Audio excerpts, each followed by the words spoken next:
That's what Chicago would be facing. All right. Get your matchups. Remember, get back on defense. That's your big priority. If not, we get the Tampa on the fifth side. MJ coming off Tony, either on the pass or the screen. On the fifth side action, okay? Bring Scotty into the post. Run your offense. Here we go, guys. Go, man. Everybody be ready.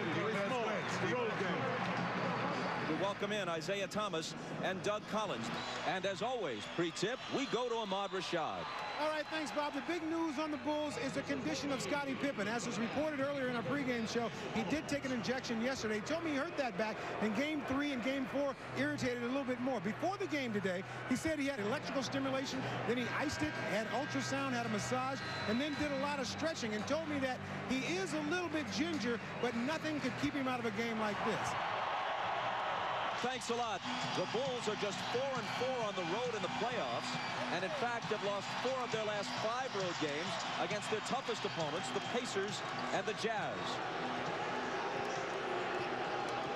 Jordan guarded by Russell. Hornacek will open on Pippen. They'll try and post Scotty on him. They go to it right away. Stockton comes over on the double team. Now back to Scotty, and they couldn't recover. Hornacek was left alone with him, and an easy 2 for Scotty. That's going to be the strategy here early. Try to go at Hornacek with Pippen. Michael will do a lot of the ball handling in the first period. Malone against Longley. Has to give it up, and Jordan is the only guy there.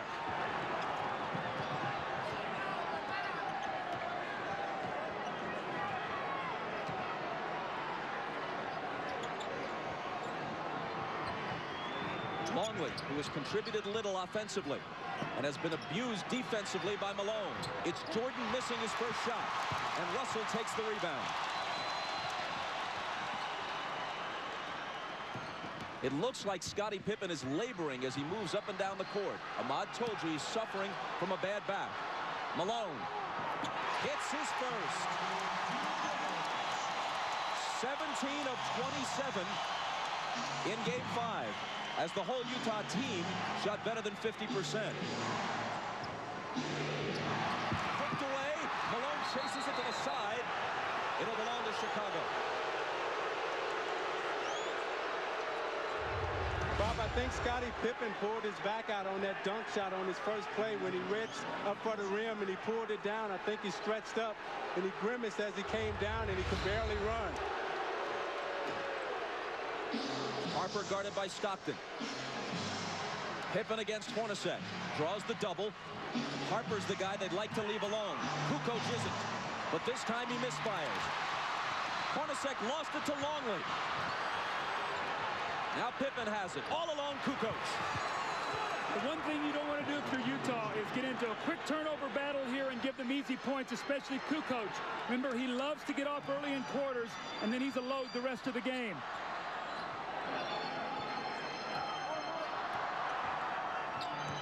Hornacek from Stockton ties the game at 4.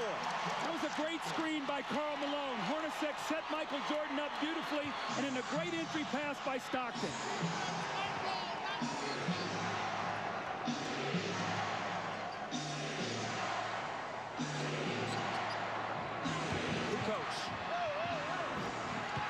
You wonder if the Bulls went to Kukoc enough in Game 5. With Jordan and Pippen struggling, Kukoc was on fire but got only 13 shots. Yeah, Kukoc has the size advantage and also the speed advantage over Adam Keefe, and he can take them inside. Also, he can stick the outside J. Malone got inside of Longley and drew the foul. Now you watch Pippen come across the lane, and as he reaches up to dunk, he pulls his back out, and you see him grimace as he comes up the floor.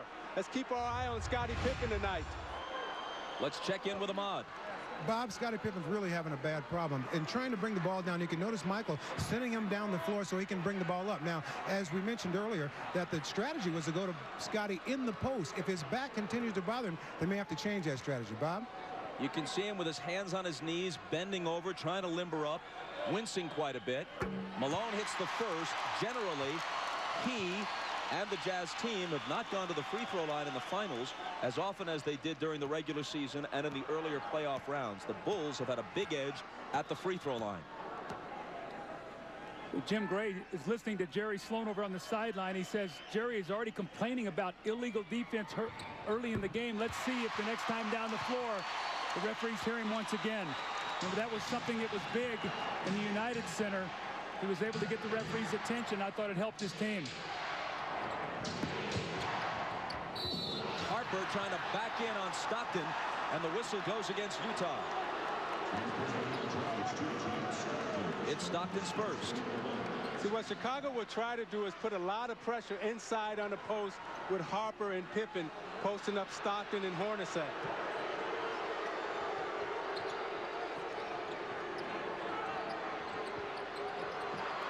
Harper really battling with Stockton.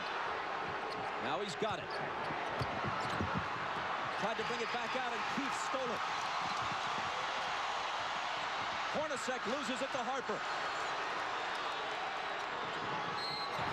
And a whistle as Harper comes stampeding into the lane.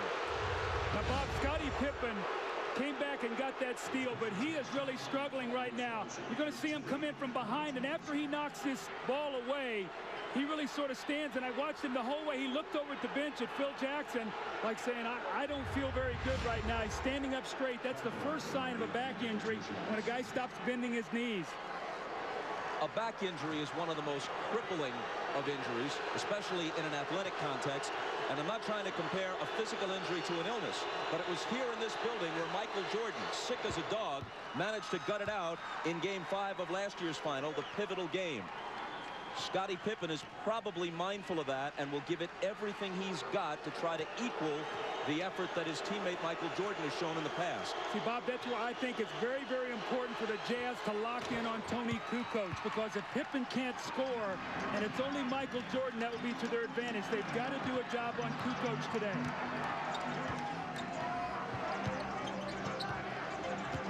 Stockton drives on Harper, ties the game.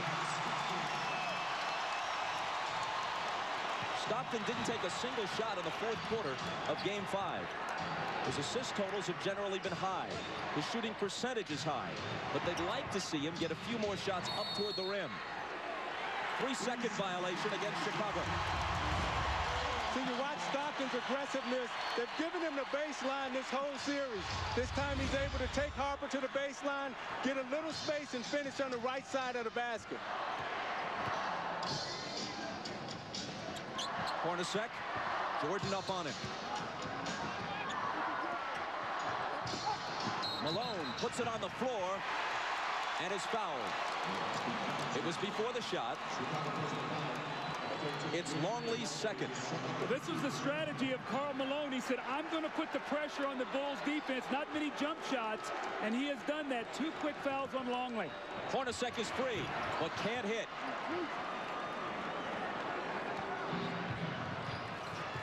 Hornacek is now 18 for 46 in the series.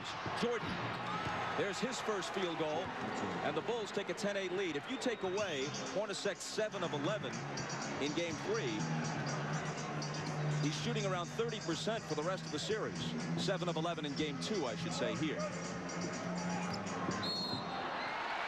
Harper reached in and fouled. Rodman off the bench. Let's see who he replaces. Longley has 2 fouls, and it's Luke who'll go out.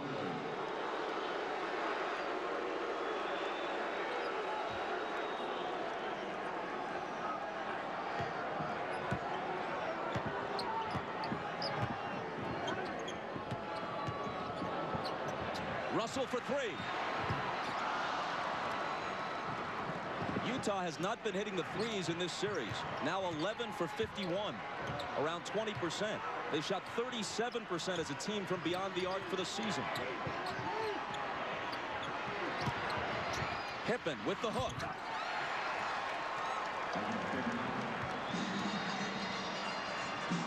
Chicago by 4.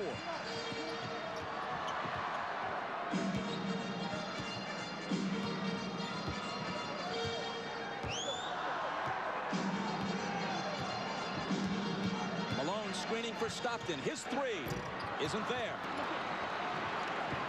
Pippen claims the rebound.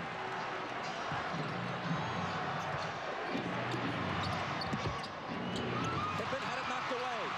Hornacek got a hand on it. Stockton takes it, dishes it to Jeff, who misses the driving one-hander. Jordan is wrapped up by Keefe for the Utah foul. You know, Pippen is really hurting, but he's playing in pain as he takes Adam Keefe into the middle and shoots his patented little jump hook. And as he falls to the floor, you can see it's very difficult for him to get up with that bad back. You see him running up the floor, not able to get the type of push and the speed that he normally would have. Ahmad Rashad back at the Delta Center, and during that timeout, I just spoke with Chip Schaefer, the trainer for the Chicago Bulls. He said that Scottie Pippen is not sore, he is just sore, and he's having a problem really with his mobility, not able to bend over and grab the ball, but hopefully as he plays further and gets more warmed up, it'll improve. That's what they're hoping. Bob? Ahmad, thanks. With Scottie struggling, I think you're going to see the Jazz start picking up a little bit further down the floor. He's usually their primary ball handler. They'll try to pressure Michael and Harper up the floor, make it tougher for them to get into their offense. Here is Pippen, out to Harper, open three, missed it. Malone battling Rodman, and it's tipped to Stockton. Utah on the run, but Stockton circles back outside to set it up. It was kicked. Utah keeps it. Fresh 24. You watch Malone and Rodman battling under the boards. Malone's going all out as he runs the floor. They both kick each other a little bit. The referees may clean that up. Russell couldn't finish. Kukoc rebounds.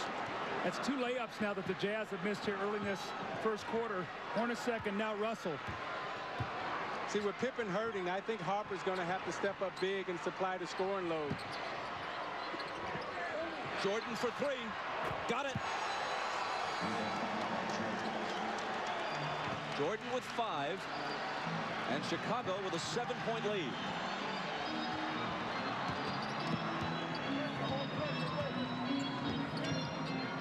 Malone on that left block, this time against Rodman. Takes him into the lane. Tries to muscle up, but loses it. Pippen back.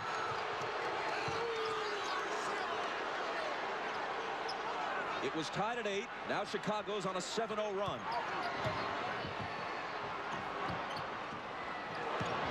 Kukoc underneath to an unguarded Harper, and the Bulls have scored 9 unanswered points. Timeout, Utah. So you watch Karl Malone in the low post. They're not double teaming him. They're letting Rodman play him one-on-one. Consequently, when he goes up to put up the shot, he gets stripped, and it leads to this. Kukoc on the drive, the easy dump to Harper.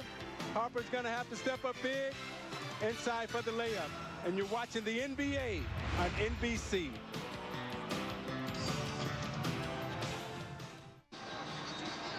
The Bulls lead by 9, but here's the bad news for them. Moments ago, Scottie Pippen, accompanied by trainer Chip Schaefer, leaves the bench and heads for the locker room. With more, here's Ahmad. All right, Bob, I just spoke with Chip, and he told me that Scottie asked out of the game, and he wants to go back in the locker room and try to stretch his back out and try to get it more loose before he tries to come back in. I'll keep an eye on it, and I'll keep you posted. Let's go down to Jim Gray. All right, thanks, Ahmad. Well, during that timeout, Jerry Sloan was about as loud and angry as he has been at his team this entire series. He said, guys, you are standing around. You're not fighting for any position defensively. You're letting the Bulls go wherever they want to go. Quit running around screens. Start running through them. Take a hard foul. Get some fight in you. Bob? Jim, thanks. He goes to his bench. Isley is in, and so too is Antoine Carr. Carr tries to make a move on Kukoc, and there's a foul on Kukoc, his first.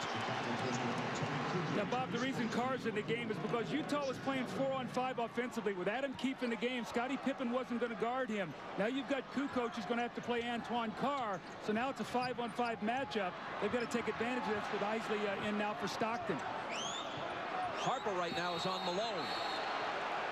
An illegal defense is called against Chicago. Doug, I think they should have started Antoine Carr. That center position is a revolving door for them with Ostertag and Foster, and it was important for them to get off to a good start. Now they've buried themselves and find themselves in a big hole. Ostertag and Foster have given them nothing in this series. Good pass from Malone inside to Hornacek, who converts it.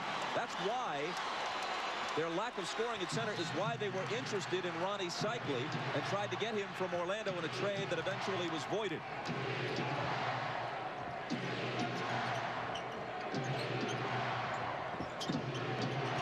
Jordan over Russell.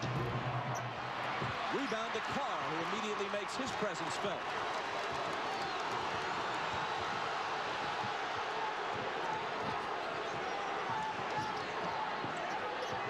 Michael Jordan's illegal now, so the Bulls are all running around. And it's their second illegal defense, which will result in a technical foul shot being taken. And Jerry Sloan just got a technical.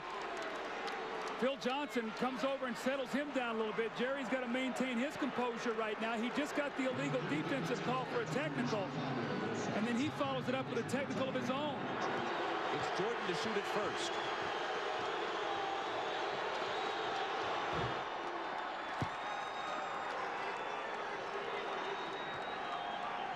We're told by Jim Gray from the Utah bench that the reason Sloan got his technical was when he was knocked down by Kukoc. There was no foul called, and that's what had Jerry hot.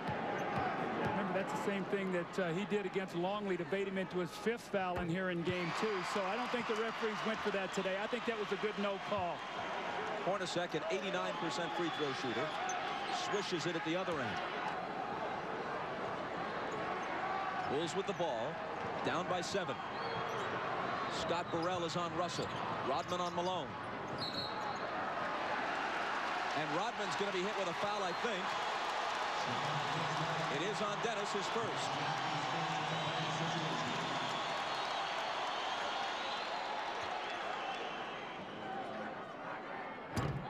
Malone missed the first.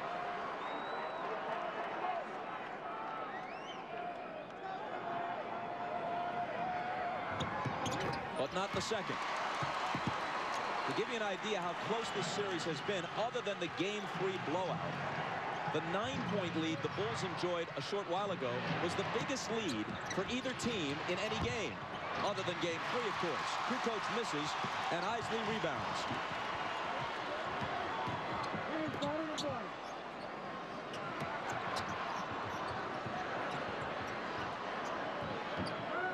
Carr against Kukoc. Jumper over him is good. So they've got to go to that matchup. There's no way Tony Kukoc can play him. He's too powerful down there. And Chicago wants to talk it over. Their 9-point lead has been cut to 4 with 2:58 to play in the first. Antoine Carr is a much-needed force here. They've got to have 5 guys on the floor that can shoot the basketball to keep Chicago honest on defense. Antoine Carr with the little bang. He gets the space and makes the open jump shot. You're watching the NBA on NBC. They'll come on in for Tony. You got Carr. Who? Carr. Dennis has Malone penalty. Steve, you come on in for Hart. Deny the corner passes on the power. Deny the wing entries on the 4-up. Get into the offense. Yeah, Scott did deny Russell last time. That was too easy. One downside out of bounds right now. Let's go. We played 9 minutes. Karl Malone has attempted only 1 shot, which he made. But he's put the pressure on the defense. He's gone to the basket, and what he's done, he's got them in the penalty here early by drawing a lot of fouls on Longley and Rodman. That will take its toll as the game goes on, Bob. The seldom used Bill Wennington is in, along with Scott Burrell and Steve Kerr. Rodman and Jordan complete the 5 on the floor for Phil Jackson right now. Michael dishes out to Burrell. And Russell reaches in and knocks it away with 3 on the shot clock. When Michael gives that ball up, you've got to really work hard and not let him catch it back, and that's what he did that time. Russell, excellent D. Got to shoot it quickly. Jordan will with a hand in his face. Burrell skies for the rebound. Moves to the side, and eventually it's Utah who has it. Here's Hornacek. A pull-up 3.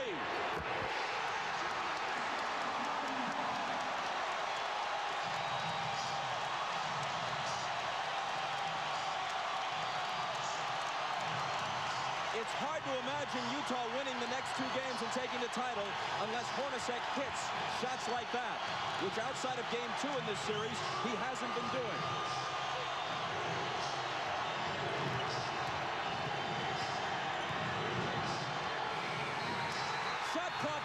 possession. Michael gave it up. They weren't even close to hoisting a shot before 24 seconds. Terrific team defense. But Isaiah, the play before, Brian Russell went down on the floor, knocked the loose ball away, and Hornacek got the three. Those are the hustle plays that this crowd creates from this team, and they're going to need all of those today. And this is the second time in this series where you've seen Michael Jordan lose track of the shot clock, which is very uncharacteristic for him. Isley, who's quicker than Kerr, is guarded by Steve as he comes out of the backcourt. It's Malone. And it's Utah with the lead.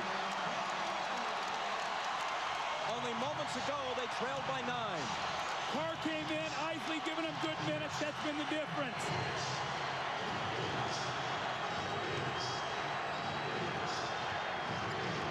Jordan. Rodman on the offensive glass.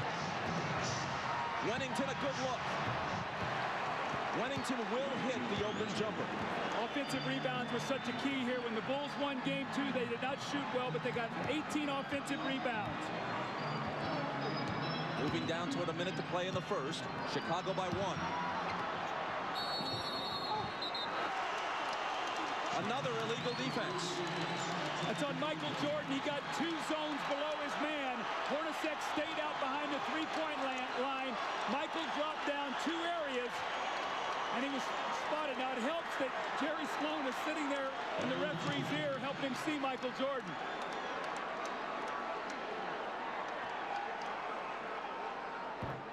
Hornacek hits the technical.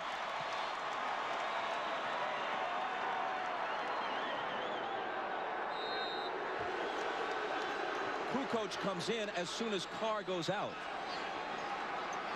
Kukoc having trouble covering Carr defensively earlier in the game. Isley bounces to Malone. Tough shot, but he cans it.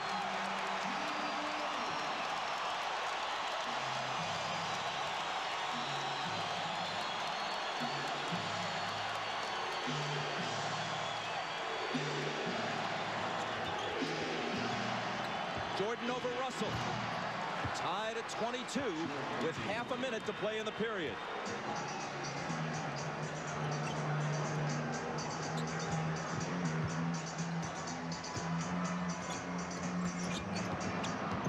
Alone against Wennington. Off balance, hit it, plus the foul. See, Bob, that's what I'm talking about, being aggressive, Isaiah. Taking the ball to the basket. Isley with the give and go. He doesn't settle for the jump shot. He puts the pressure on the defense, and it's a tough shot. And the same thing, he sees Wennington on him. He says, no way I can get this shot. He bodies up. Now an opportunity for a three-point play, which would give his team a three-point lead. And the weak spot for the Chicago Bulls is when you get past Longley and Rodman, they have nothing behind them, and Malone is smart to get into their bench now. A dozen from Malone in the first quarter. A perfect 4 of 4 from the field. Almost as important, Hornacek has contributed 9. They need him. Kukoc. They had a foul to give. It looked like he traveled, but just before that, the whistle blew for the foul. Now, Chris Morris slapped him from behind, so he took the good foul.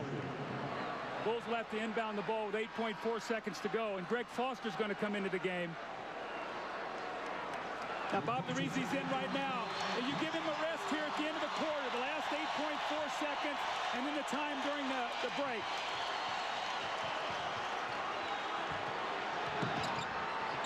Jordan, double team, forces up the quarter's final shot and misses it. A better start for Carl than for Michael.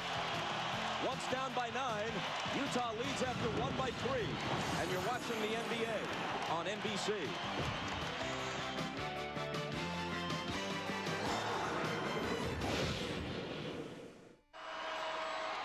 Ahmad Rashad back at the Delta Center, and early on, Scottie Pippen re-injured his back on that dunk shot that he had just at the beginning of the game. He has been in the locker room for the past 5 or 6 minutes trying to stretch that back out. He has both doctors in there. They're just trying to see what they can do to get him ready to play. And if anything else happens, I will be here to report it to you. Bob?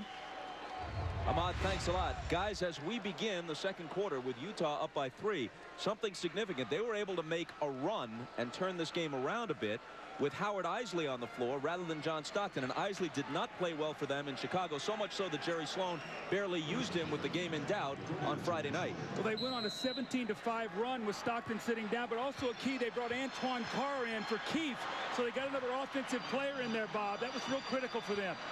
As Jim Gray reported before the game, Eisley has been suffering from vertigo. Apparently not dizzied by the heights of Game 6 tonight. Shandon Anderson with a nice move. Every time Anderson comes in, they immediately go into post against either Burrell or Bushler. Jordan opens the second quarter on the bench, which is usually the way Phil Jackson plays it. Whistle away from the ball from Hugh Hollins. Again, Isaiah, Shandon Anderson in the post, and he just backs Scott Burrell down. Nobody helps him out. And that's a big weapon for them coming off the bench. And Doug, the danger is when you don't finish your job at home, Scottie Pippen comes on the road, he gets hurt. I remember when we were in the finals playing against the Los Angeles Lakers, and I got injured in the Game 6, sprained my ankle, turned the whole series around, and that's what may happen here. Anderson picked up the foul a moment ago, and then it's Foster following him. 2 quick Utah personals here in the first minute of the second quarter. Knocked away from Wennington, ball loose, chased down by Foster. But then he loses it. An unforced error, to use tennis terminology. There were 2 white shirts there. See, Bob, the difference right now is when you're resting Michael Jordan. With Pippen hurt, he's not out there with the anchor that second team. Now you've got a team out there who's going to run the show, who's going to be the guy to make sure that they run their offense and get the shots that they want.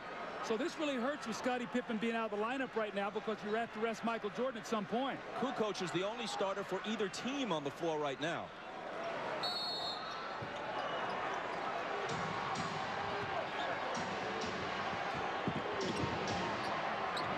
Foster on Tony. Wennington travels. Playing out of character. Bill Wennington is a catch-and-shoot player. He's not a guy, Isaiah, that puts the ball on the floor. Rodman to the scorer's table. He'll have to wait till the next whistle.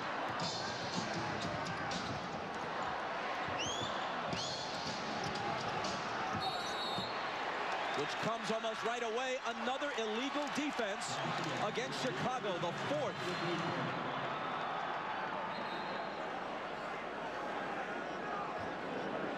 So Eisley is selected to shoot the tee. After the first illegal defense, every subsequent one against you results in a technical foul shot.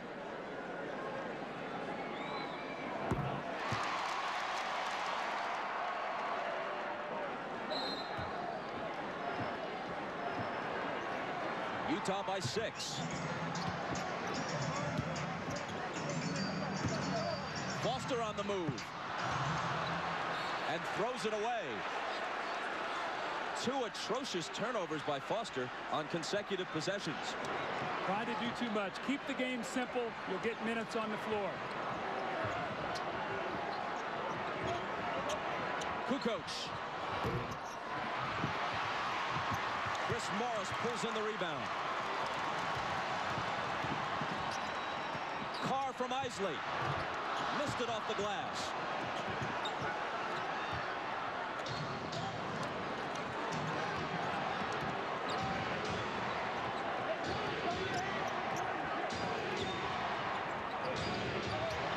Rodman, good pass to Kukoc. Great back cut by Kukoc. He set him up, then back cut, faked him off the screen.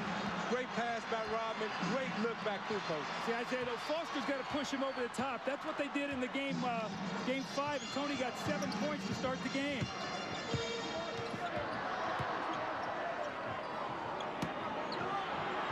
Carr trying to back in on Rodman. It's off Anderson's hands, but recovered by Eisley. 2 seconds to shoot. And he hits the 3.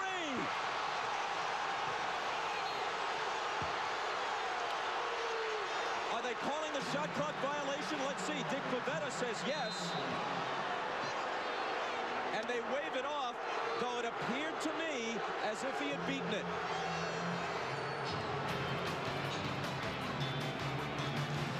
Timeout with Utah's lead, still only 4.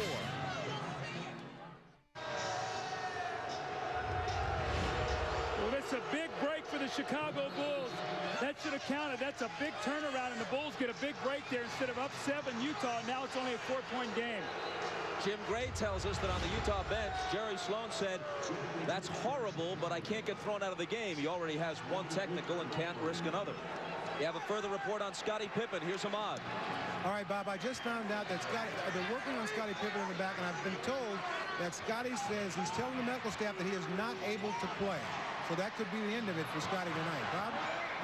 Judd Bushler, who may get more minutes as a result, hits the shot from the side. Michael Jordan is also back in after resting about 2.5 minutes at the outset of the second quarter. Now, if you remember, Bushler came in and gave Chicago big minutes in that Indiana series. He's going to need to do that again here tonight with no Pippen. Malone around Rodman to the hoop and missed it. Out of bounds off Utah. See, Luke Longley was just big there around the basket, and he forced Malone into a miss. Carl tried to get contact to get the foul, and it caused him to miss the layup, but Longley stood strong that time. Utah does not have a single offensive rebound in this game. In Game 5, they had better success on the offensive glass than at any other time in the series. Contact between Anderson and Kerr. Offensive foul on Chicago. See, teams really complain a lot about this because this is a pet play by Chicago. They make this little inside reverse pivot. Watch Kerr as the man goes by, and he bumps him off on the turn. That's a good call. I know in coaching against Chicago, I used to always warn the officials on that play because if you can let him turn, it's a very difficult play to guard, see? It's like the 49ers linemen used to do with that whiplash play where they kick their feet out and throw the defenders off balance. Now it's Bushler who's nailed with a personal. Isley has just gone out. Stockton back in at point guard. Brian Russell has also returned to Utah's lineup. That's Russell with the ball.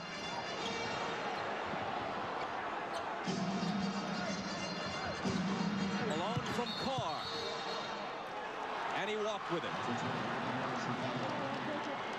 See, Antoine Carr's got to be ready to step in and shoot that ball. They're doubling down on the block now, and Karl Malone swung him the basketball. He's got to shoot it. Those are the same shots he had the other night in Game 5 that he buried to help them get the win. The Bulls can tie with a basket here or take the lead with a 3. Jordan in and out on him, and Carr claims it. Carr from Stockton. There you go. There you go. Now you see Carr pull up and hit the 15-footer, but a moment ago he pulled up and missed that little easy bank shot off the glass. That 15-footer dead on is a better shot for him to take than the one off the glass. Jordan wheels inside around Anderson, and again it's a 2-point game. Michael has 10.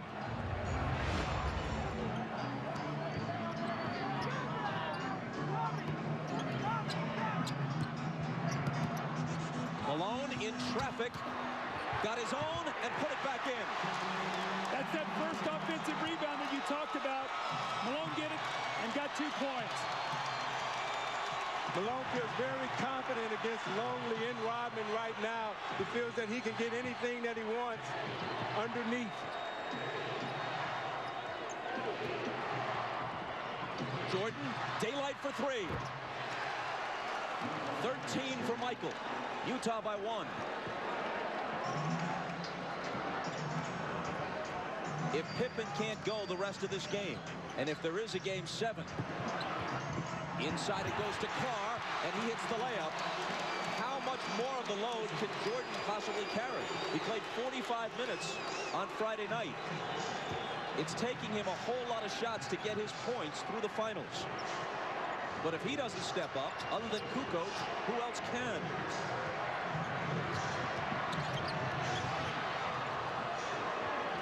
Here is Tony. To follow up on your point, Bob, this would be a very wearing game for Jordan.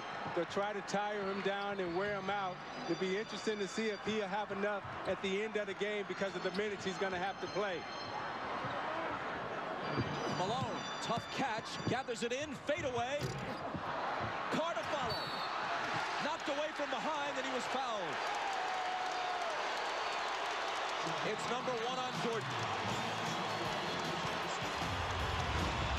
John Stockton with a beautiful pass in rhythm to Antoine Carr, and the pull-up jump shot on the secondary break. And then Karl Malone working once again in the post. He backs himself down strong. Misses it, but the great effort and the great hands to get the ball back and the finish. And in a give and go, the back door, the weak side help. Anderson finds Antoine Carr underneath, and the little finger roll, and Utah leads by 1.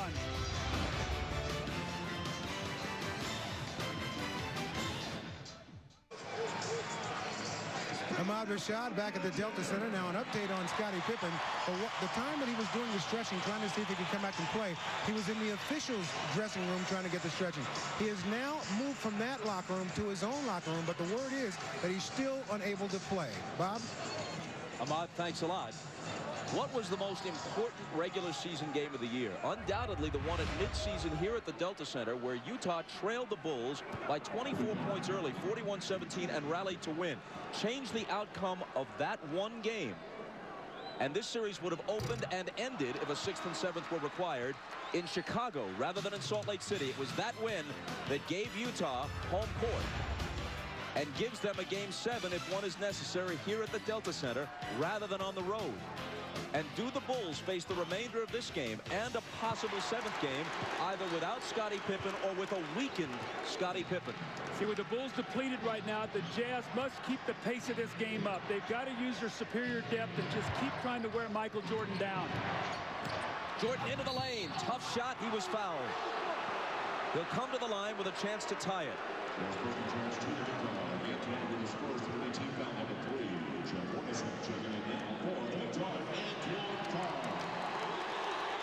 So they really made the switch in Game 5. They started Russell on him, did a good job, and then they came in with Anderson. They put Hornacek on Pippen, and that really had an effect because Michael had to work a little bit harder in the post against Russell. Antoine Carr going out. This is the 103rd game of the season for the Bulls and for Michael Jordan. Jordan hasn't missed a single game since he returned from baseball. He has also played more minutes than at any time since the '92 season when he was a much younger man. And now with Pippen ailing, he'll be asked to do even more if that's possible.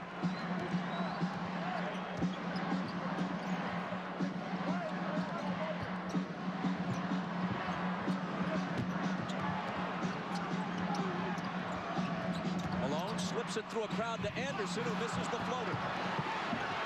Rodman juggles the rebound but saves it in. Only his 2nd rebound tonight and only his 5th in the last game and a half after such a strong performance in Game 4.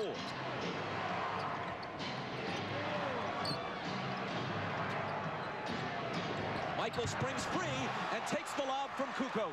Great roll off for Russell. Faked up and spent off him. Kukoc put it right there for the easy lay-in for Jordan. I'm noticing, Doug, every time Malone gets it on the low post now, they're coming to double team, trying to keep Rodman out of foul trouble. Hornacek returns it to Malone. Now has it back in a crowd and misses. Anderson flies in, can't hit the tip. Malone another try, and there it is for Utah. You see, Rodman didn't even try to contest that shot underneath. Don't want to get in foul trouble, so Malone's going to have his way down there. Just have to be careful and take his time and not draw offensive foul. Riding the seesaw, now it's Utah's turn to lead. Stockton knocked it away, Chicago ball.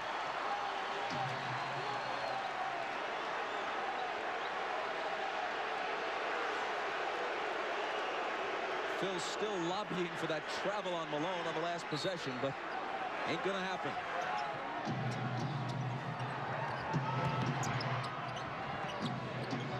Michael, head fake, he traveled. So Phil got the traveling call, but certainly not on the guy he wanted. And Steve Kerr just said to Pavetta, hey, call it on Malone down at the other end. I talked to Rodman after the last game, and he felt that Malone traveled a lot. That's why he was able to get away from him. Malone in the lane. Up and under against Rodman. He's getting such deep position right now on Rodman. The Utah Jazz are executing their offense to perfection. 18 for the mailman. Jordan for three. And there's his answer. I think that's his third three of the game, Bob. And going into this game, Kukoc and Pippen were a combined 4 for 23 from three at the Delta Center in the first two games. It is his third tonight, and he has 19 points. Malone tries to answer, and can, and he has 20. A Jordan-Malone duel shaping up in Game 6.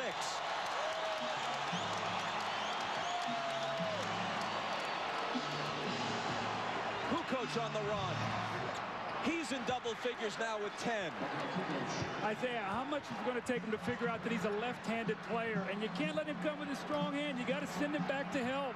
He's such a good dribbler, and he gives you that hitch move, and it draws you out of position, and he gets you every time with it.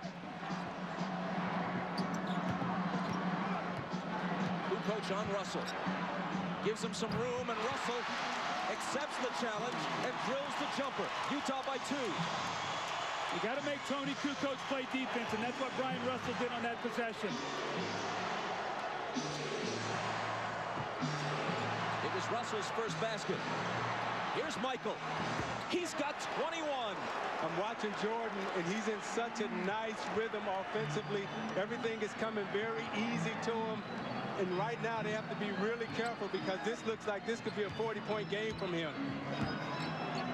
Tied at 43.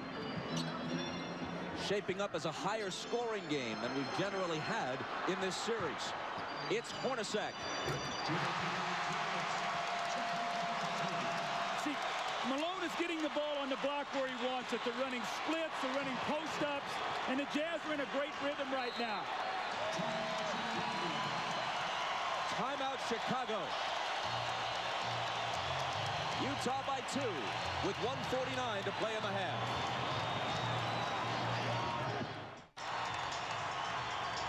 Let's watch the Michael Jordan possession that he scored on. Brian Russell, as he cuts, is going to give him a shot. Michael doesn't like it. Michael delivers a blow right there. So Russell pushes him back, and he catches it. Now you got an angry Michael Jordan. He squares up and buries the shot. So the referees let both of them get a blow in, and Michael finished with a jump shot. 8 of 14 thus far. Down by 2, the Bulls put it in play. Jordan's the guy they want, even more so than usual, and that's why. 15 of his 23 have come in this quarter.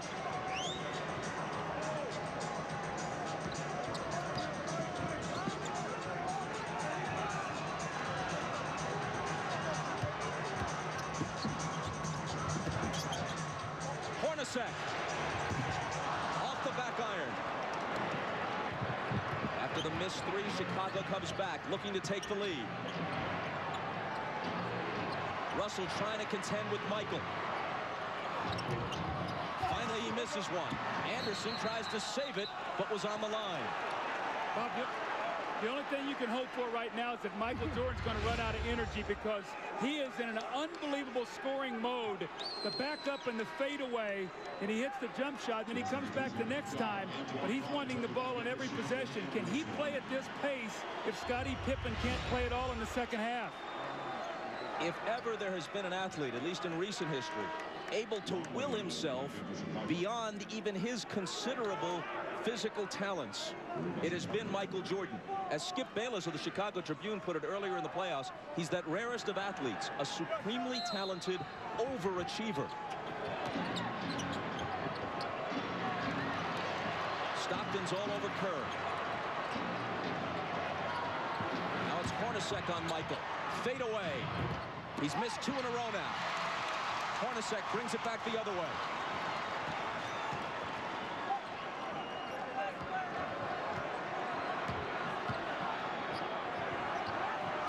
Stockton from Malone. Beautiful slip on that play. Stockton went across like he was going to set the screen on Longley. Michael relaxed just a moment. He slipped it. The give and go, Isaiah. That was a beautiful play. And Doug, now that Malone has really taken advantage of Chicago inside, now the perimeter will free up. Now they have to pay attention to Malone. Now Stockton and Hornacek will be able to step up and play and get involved. They were just putting a couple of seconds back onto the clock.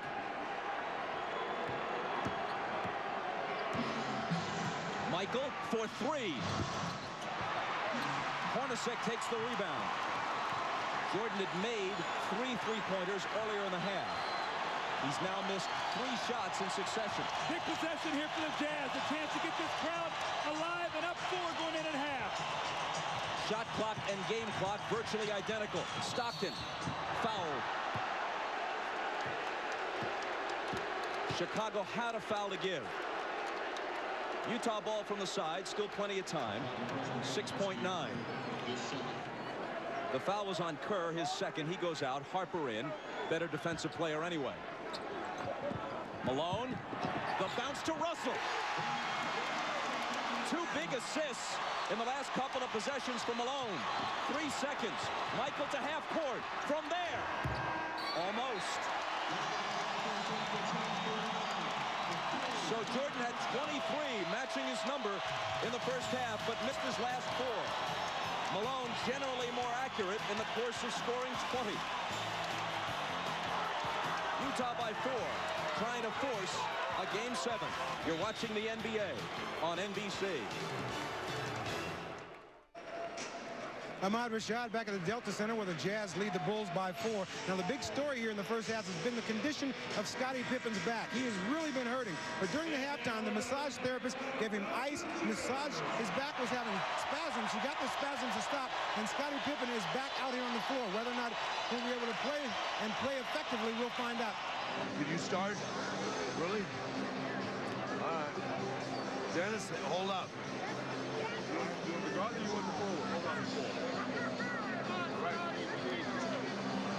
Keith's out there starting. All right. High side leg first time. Their ball, right? Yeah. Their ball. Our return after it. Get after him now defensively. They're shooting 60%, fellas. Come on, baby. Malone's 8 for 11. Many layups. Make him miss a shot. Over the cutter. Well, they thought that Scottie Pippen was going to be out of the game, so Jerry Sloan told his guys they were going to focus a lot more attention on Michael Jordan. All of that, of course, could change now. Very unhappy with the way they defended the screens. He wants them to get over the screens instead of running through them. Happy with everything offensively. Bob? All right, Jim, and here we go. Utah in possession as we start the third quarter. Malone right to work.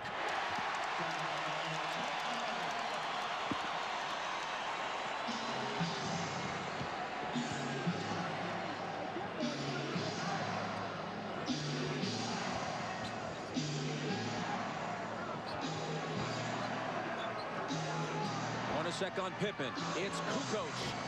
The 3 spins out. Hornacek with rebound position. Utah in front by 6.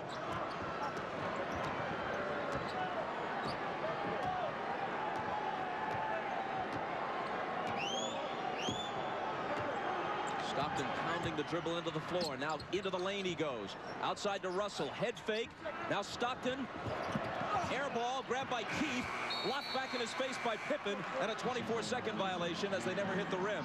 Jerry Sloan might have to go to his bench. Adam Keith has got to be an offensive rebounder. He's got to be aggressive.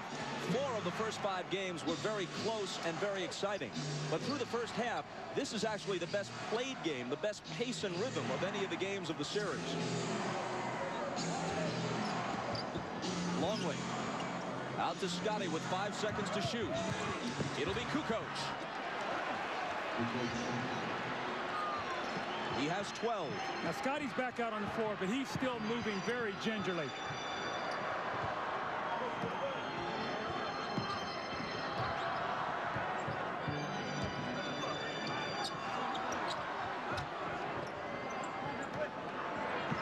Malone inside and a whistle before the shot, and a Chicago foul. Now you watch Scottie Pippen. He's laboring to get up and down the court. That back is still bothering him. Let's see how he goes. The foul was Longley's third. Stockton stumbles.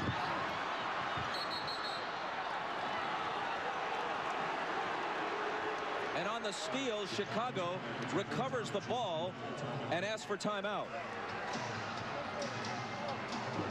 Coach, is that the time you want to use one? It does preserve the possession, but you use up a timeout. Well, Phil has the option here to take a 20 if he wants it. Harper with a great hustle play. You're going to see him roll over and get the timeout before Utah can force the jump ball. So we'll step aside with 10:03 to play in the third.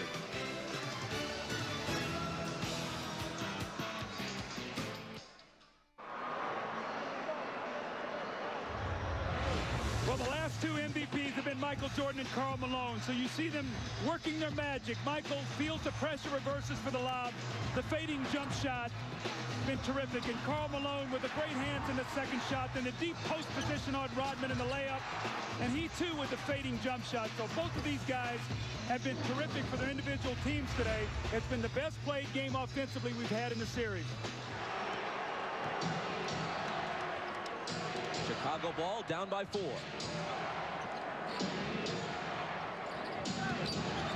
Pippen's jumper over Hornacek won't go. Malone waits for the traffic to clear, then hands to Stockton.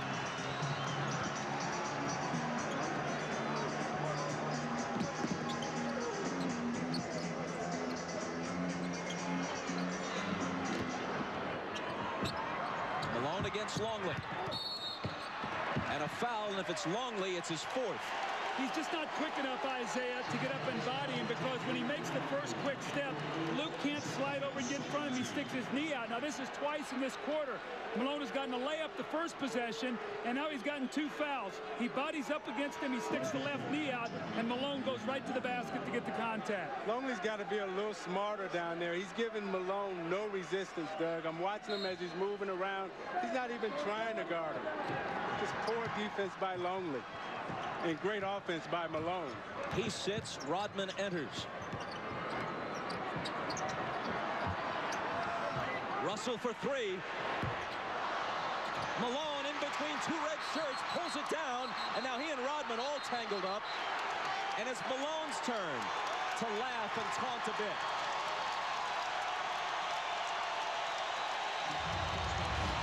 It's a great hustle play by Karl Malone. You're going to see him. He just wants the basketball. 2 Chicago Bulls, and he reaches in there with those powerful arms and just rips it away. The foul on Dennis Rodman. His second.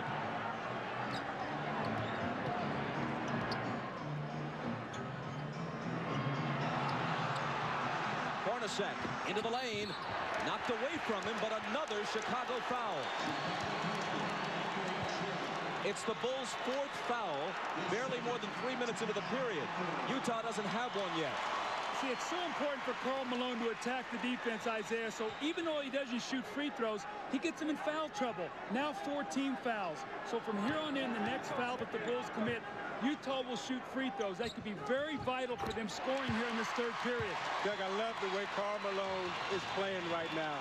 I mean, he's doing everything for the Utah Jazz.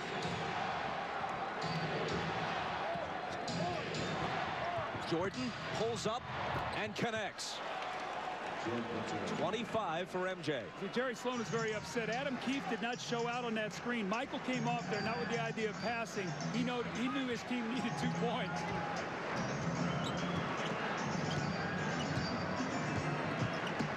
Malone from 20. Keefe got a hand on it and then pokes it away from Jordan and out of bounds.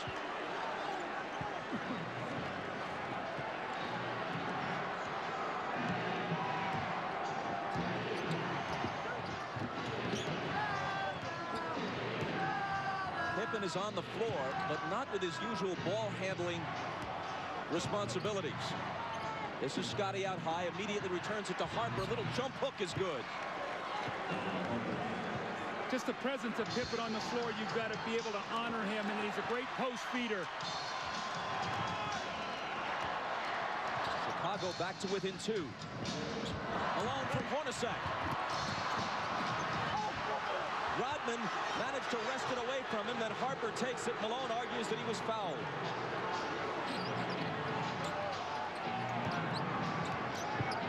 It's Kukoc dealing it out to Rodman. Harper trying to tie the game, but hold on, says Danny Crawford. Foul on Stockton is second. Now Malone got great post position here. He's got to finish this play. He leaves it short on the rim. And then the second effort, he thought he got fouled on the wrist there, and he did get fouled, so he should be upset on that play.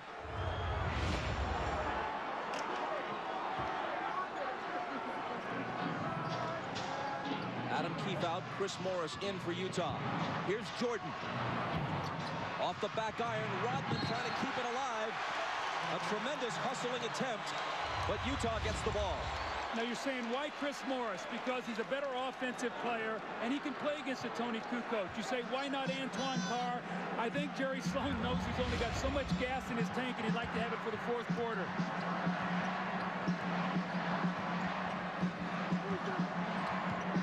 Malone had it go through his hands and Rodman takes it.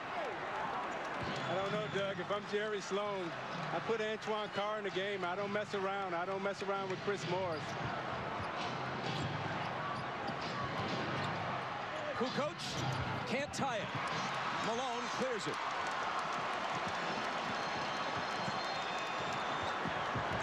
Stockton into the lane, tried the up and under on Harper, but it wouldn't go. And Chicago gets it back. That rhythm and flow, which we saw almost throughout the first half, pretty much has disappeared here in a choppy third quarter. Bob, I just saw eye contact. Scottie Pippen and Michael Jordan. Scottie normally brings the ball up. He said, Michael, you come get it. Michael does not want to bring the ball up the floor. He has to use too much energy that way. Is Pippen anything more than a decoy now on offense for Chicago? He's the initiator of the offense. That's all he can do is be a post feeder and be a presence out there just so that they have to honor him. 4 seconds to shoot. Jordan missed it just before the shot clock sounds. Rodman battling like crazy, but can't quite hold on to it.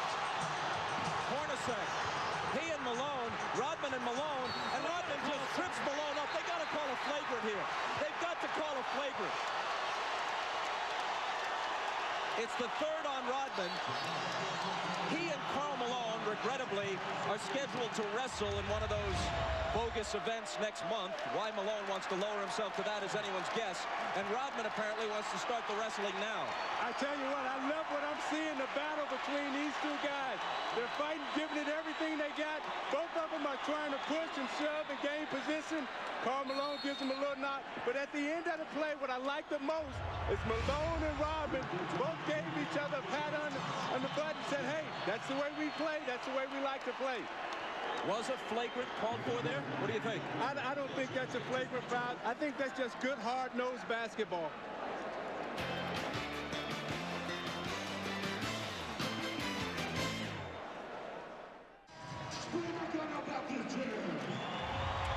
Well, the series was way too pretty here in the first half. Now they're getting down to the basketball we've seen. Rodman and Malone go down. That's one.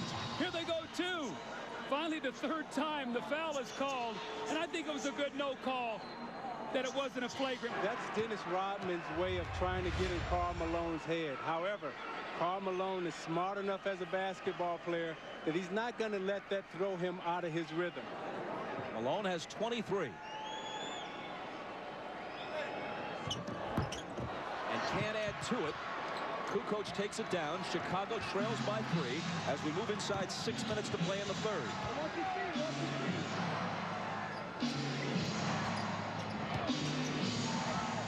Here's Pippen. The bad back makes Hornacek's assignment on him a whole lot easier. Left alone, he doesn't take the 3. Michael, fade away.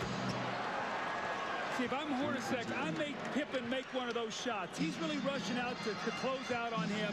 He's got to show me he can shoot that ball before I'm too concerned with him. I got to be more worried about Michael Jordan. Jordan has 27 to Malone's 23. Here's Malone again. He was fouled. The basket would have counted, but it wouldn't stay down.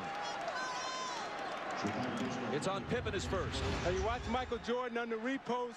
Takes a quick bounce, the reverse spin, fakes Russell out and shoots a nice fadeaway tape. Malone is averaging 23.8 for the series coming into this game. That's exactly what he averaged in the 6-game loss last year to Chicago. But that average will go up a bit after today. Makes them both.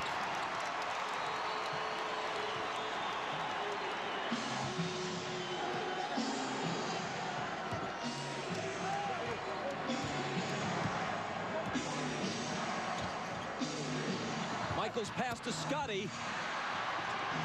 And finally the tip drops. Rodman gets credit for the basket, but it looked like Pippen was not able to show us the usual body control that he'd normally have to finish off that play. Usually he would dunk that ball. Harper on the foul this time. See, Isaiah, normally Scotty catches this ball in the back door and jumps up and power dunks this. You can see he could barely get off the floor, but Rodman with a great tip. And when you have a back injury, Doug, it's hard for you to squat and use your legs to get the lift. So therefore, you're jumping from a standstill and straight up position. Tonight on Dateline Sunday, a tornado rips through the Midwest. And the program also has survivor stories from Mount Rainier. That's Dateline tonight after the game. It's at 10 o'clock for those of you on the West Coast. Harper grabs the rebound as Stockton makes one of two. Utah by 2.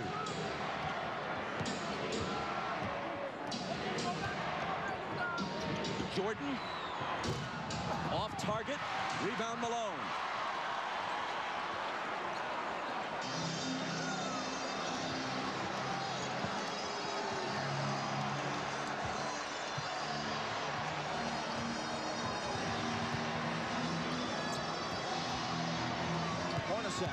Driving on Jordan, knocked away from him. Still Utah ball. When Malone grabbed that last rebound, it was noticeable that Rodman backed away. He's already got 3 fouls, speaking of Dennis. And with Longley on the bench with 4 fouls, Rodman's got to be very careful. Knocked out, 3 on the shot clock.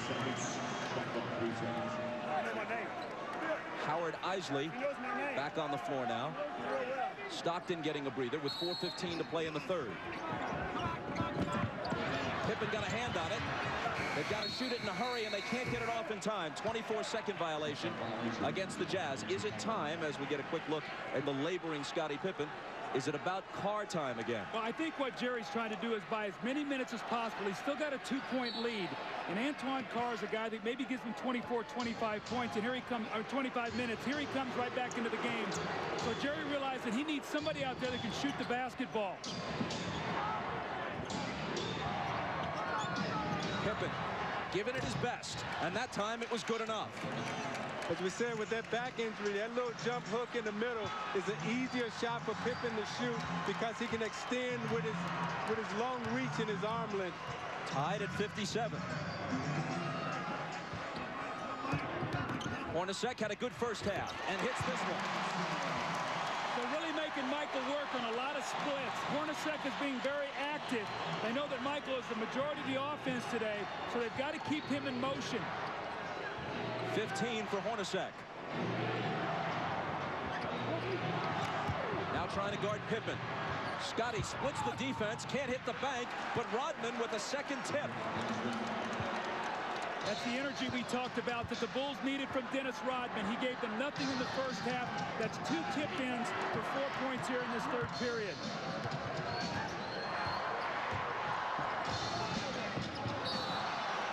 A whistle from Danny Crawford, a Chicago foul. It's on Pippen, and it's his second. You watch Pippen in the low post. They come to double team with Russell, and as he goes up for the shot, that leaves Rodman's clear for a clear tap in on the offensive glass. Now you watch Pippen trying to get up and down the court. He's really laboring and really working hard. Scotty has come out. Kukoc, Burrell, and Kerr all in. There's Pippen heading back to the locker room again to try to stretch out that ailing back. Russell missed the first, but connects on the second. Utah by 1. Well, the only thing that's saving Utah in this quarter to keep them in the lead is the free throw line. Those early fouls have hurt Chicago, and Utah's taking advantage of it. Kukoc knocked away, and there's a Utah foul. It's just their second of the period. Doug, I've watched Jordan the last 4 plays, and he's picking his spots to get some rest out on the court. He's not playing Hornacek as tough because I think he knows that at the end of the game, he's going to have a lot of energy.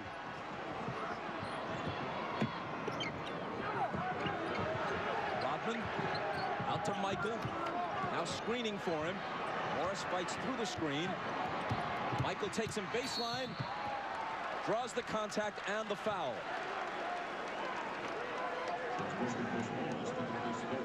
Michael's going to go to the line.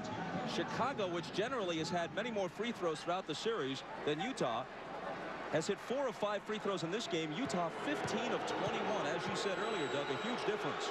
Well, Chicago's done a good job now in this quarter of disrupting Utah's offense. It's not flowing as easily as it was. They took the fouls. They've got him on the free throw line, but you're not seeing the same open looks. I think with Rodman being out there, he really helped disrupt Malone's timing. Now Longley's back in the game, so we'll see if they're able to attack him either with Carr or Karl Malone. Kukoc goes out as Longley checks back in. Tied again at 60.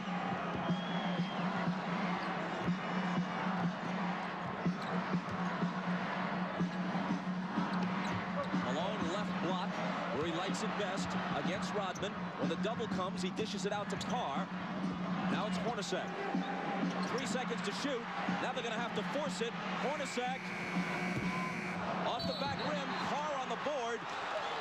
But there's a loose ball foul on Antoine Carr. It's his second. You see how Utah is using so much of the shot clock now? That's not what they did in the first half, Bob. They got their shots up earlier in the clock. Now the Bulls have them working against that shot clock. They're not getting good looks. And they're going to have to speed up the tempo of their offense now.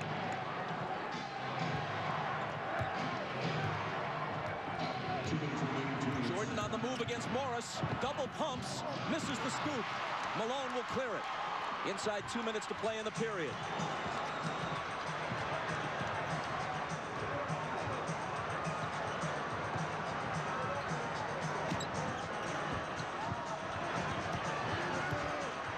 Antoine Carr missed it. I think the one guy that needs to get involved for Chicago right now is Luke Longley. He hasn't taken a shot the whole game. He's got to put some pressure on Malone in that low post. Here's Burrell. He's off target. Back comes Utah looking for the lead. It's Chris Morris. Hornacek in the right place at the right time. You see, early offense, they got the shot up, and they didn't let Chicago get back and get set up. And so even though they missed it, they got a chance for a second shot opportunity. 17 for Hornacek. Easily his best game since game 2. Michael confronted by Carr after he blew by Morris. And Jordan will come to the line.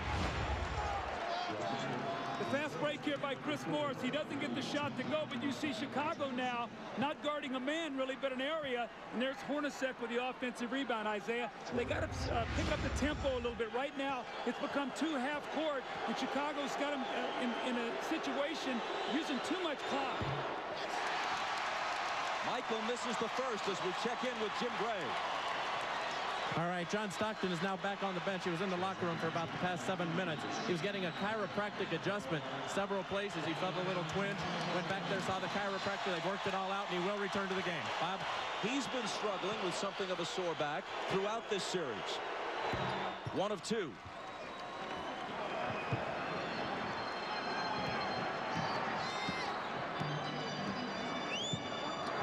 Utah by 1 and with the ball. Isley hands it to Carr.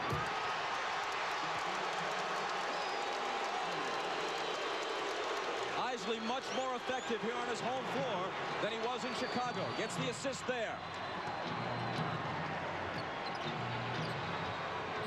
Longley's shot. Isley the rebound. Last shot of the quarter here. Be big for Utah if they get a score.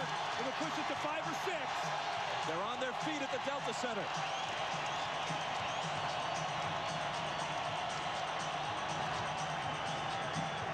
Kerr on Isley around Keith's screen. Now he gets it back and hits just before the buzzer.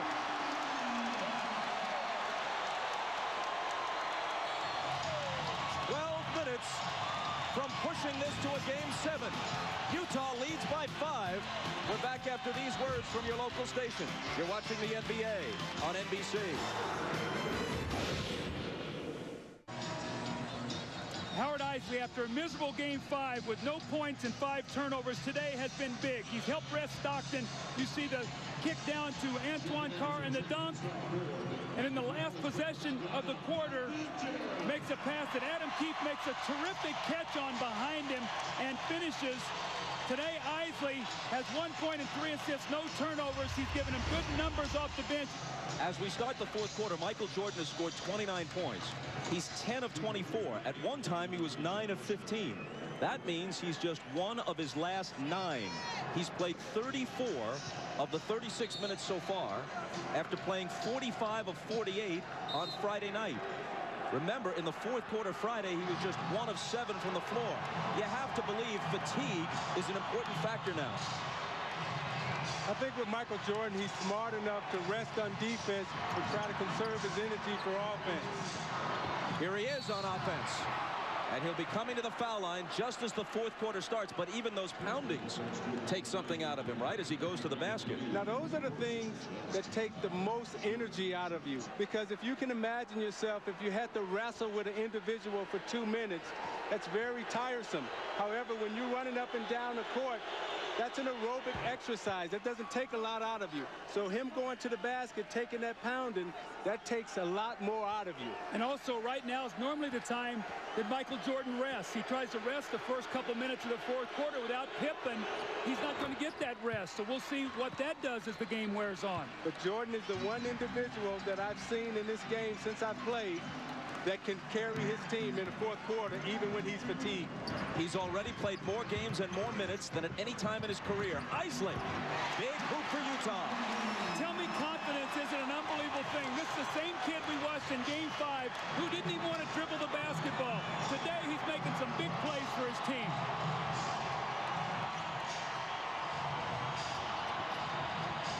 Jordan against Anderson. He's still Michael Jordan. Whatever he has lost through fatigue, through age, through whatever, has only brought him somewhat back to the field. He still leads the field.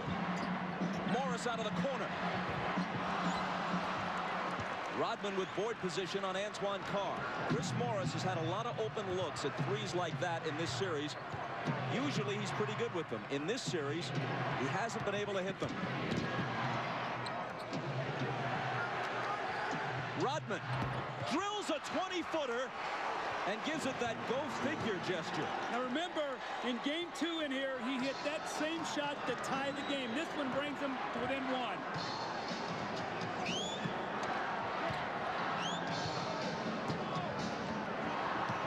Isley returns it to Keefe on the screen roll, and he blows the dunk. He argues that he was fouled, but he should have finished it anyway. Now Keefe heads for the bench, and Malone comes back.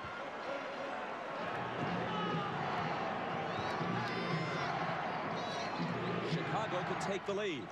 See, now Malone has to guard Kukoc now on the perimeter. Watch that matchup. Jordan between the legs and the jumper. Off target, rebound Morris.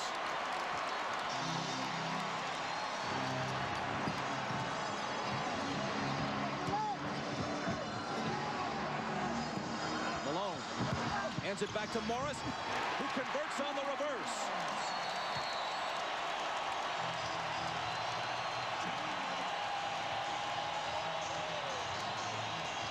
Timeout, Chicago. Now you watch Jordan using all his energy on offense. To go drive hard to the left and shoot the fadeaway J. And then Rodman, go figure, right? Lined up straight in, shoots it right in, and even he's surprised. You watch Chris Morris moving without the basketball. Malone with the beautiful feed. Morris with the reverse layup off the glass. Beautiful basketball by Utah.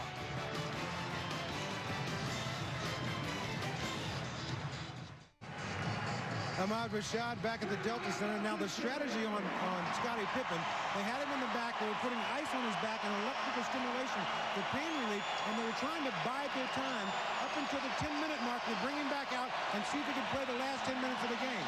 As you can see, he's back. He's on the floor. We just have to see how it goes. Bob? Ahmad thanks Michael Jordan's first rest of the second half, and you'd have to guess it will be brief. Utah right now has got to force Phil Jackson's hand. They got to stop him, and they've got to get some scores to make him come back and not get his normal rest. Kukoc spins to the hoop and misses the bank. Bushwood chases it down. They got a new shot clock. I didn't see that ball hit the rim. Kukoc out of the corner. That one's short. And Malone grabs the rebound.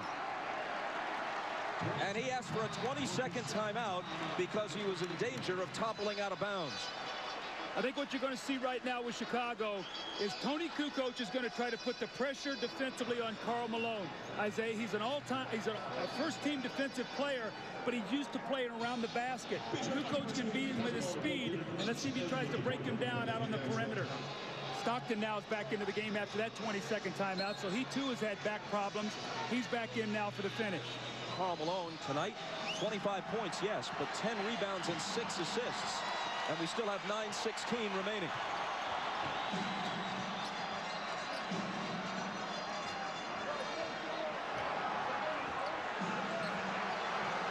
Stockton on the dribble against Kerr, trying to find Malone, but they get a hand on it, and Rodman grabs it.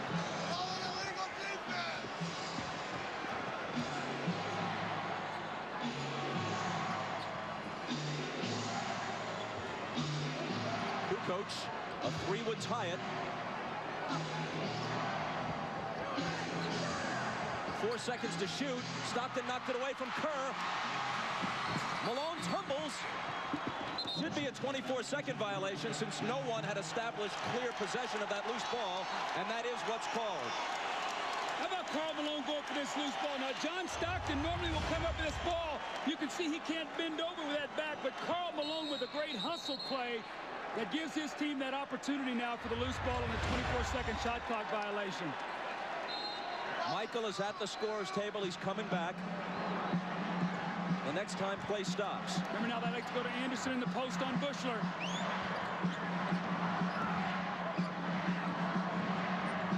Carr from 20 feet. It spins out and Rodman is there. Brian Russell comes off Jerry Sloan's bench. As soon as he saw that Jordan was about to come back in, he calls on Russell, who probably will guard it. Kukoc to tie it. There was a great screen by Steve Kerr to open up Tony Kukoc, sacrificed his body, took on the bigger Malone, so Kukoc can nail the 3. 15 for Tony. Utah's got to get some movement. Morris to a cutting Anderson, who was bumped. The basket may count. It does.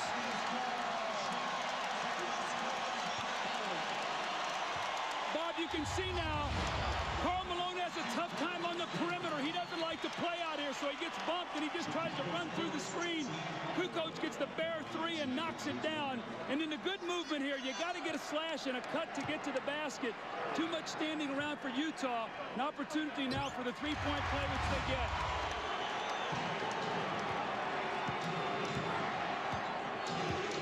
Jordan back in, takes the pass from Pippen. Russell is on him. He gets by him. Now Carr comes over and commits the foul. You see, they're so conscious of Michael Jordan coming off the screen. He gave Russell the fake. Then he came baseline, and watch as he braces himself to absorb the contact, knows that he's going to get fouled. He's going to go to the line.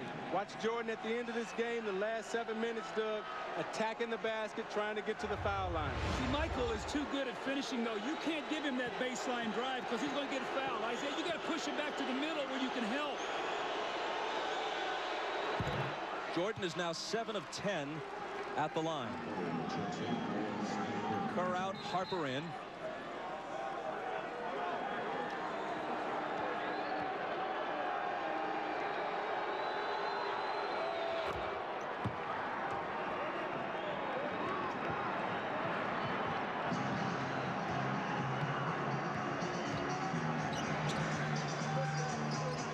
Hornacek guarded by Jordan. Malone over Dennis. Rebound Pippen. Hornacek slapping at it. Scotty just hobbling around. The foul is on Antoine Carr, and that's his fourth. Utah has gotten very stagnant here right now, Isaiah. They've really bogged down and really started in the third quarter. The free throw line kept them in it, but right now they're really struggling scoring. And this was Chicago's defense has been dominant against Utah in the fourth quarter.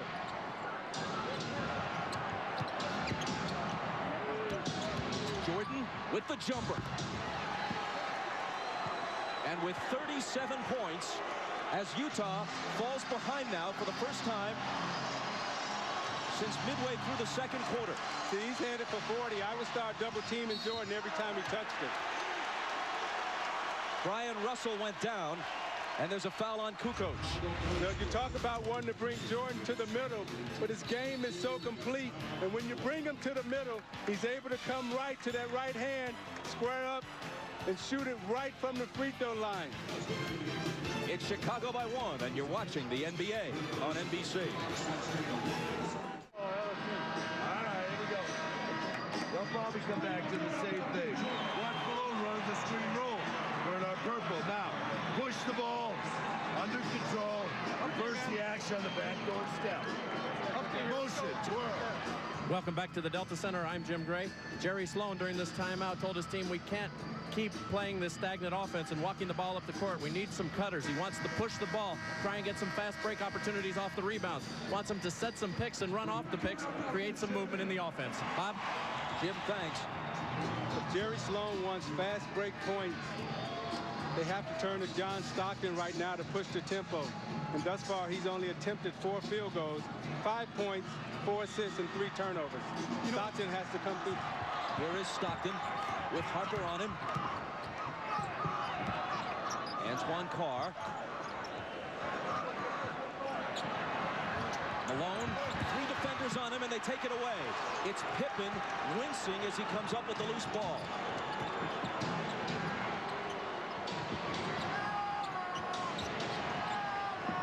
Jordan over Hornacek. Short. A whistle underneath from Danny Crawford. Stay right here. Loose ball foul on Utah. See, Malone's catching the ball in the post. He's getting double and triple team right now. He's got to be a passer out of this post. You see Pippen there knock the ball away from him. But if there are 3 guys on him and you space the floor, somebody's got to be open. And Doug, what Chicago is saying right now, we're not going to let Karl Malone beat us. Someone else is going to have to step up and beat us tonight. Pippen, who can barely move, throws it in. In almost any other situation, he couldn't possibly be playing. Regular season, never. Even earlier in the playoffs, he'd probably be sitting. Jordan again. And Stockton pulls it down. This is where they got to push it, get something quickly.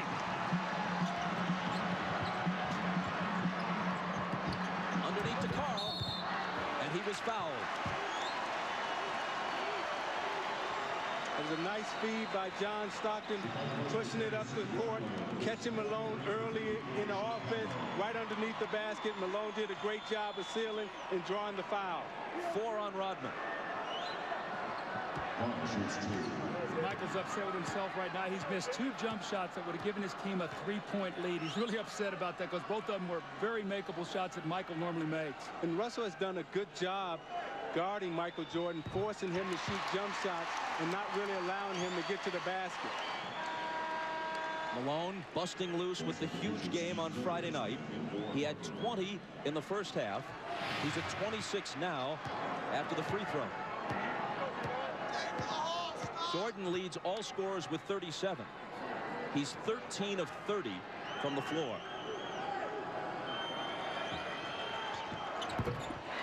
Utah back in front by 1. Steve Kerr now in for Chicago. Remember, he spaces the floor and gives them another shooter if they do start running at Michael and scrambling their defense.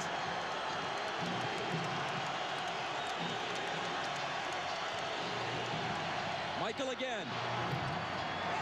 Russell takes it down. Stockton has a little daylight, and Utah has a 3-point lead. Transition basketball again. The little screen by Malone, and he hits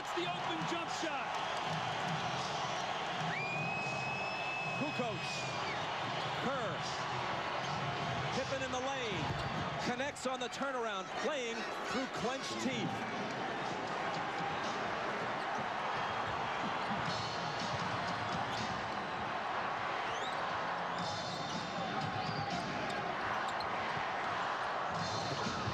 Malone.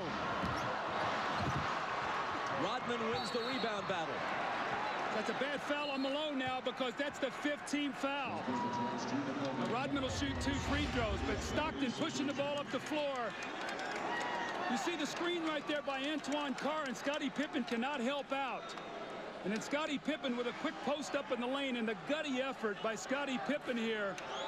You can see as he catches the ball, it's so difficult, but he's got those long arms and can still score over Hornacek. The foul on Malone a moment ago was only his second.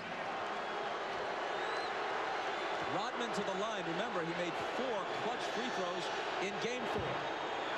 This one is long. Over the year, he's a 55% free throw shooter.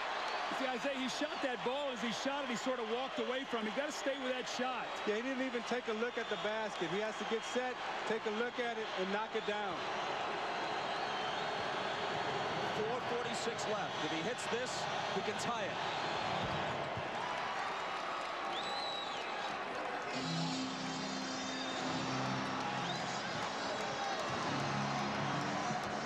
Stockton glancing at the clock as he comes across. 4.5 minutes for Utah to end its season or prolong it. Stockton. 5 seconds to shoot. It's Hornacek. Malone. They'll bring it back out. The jumper by Carl. Utah back in front. Great patience. Offensive rebound, kick it out, and Hornacek got it right back to him. Malone has 29.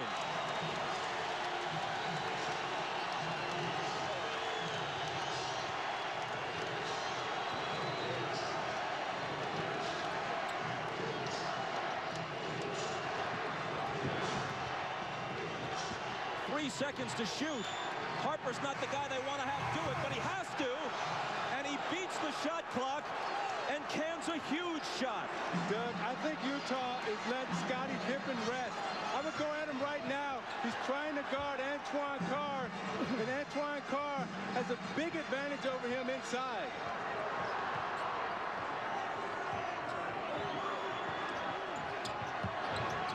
Russell. Driving against Rodman. Contact and a foul.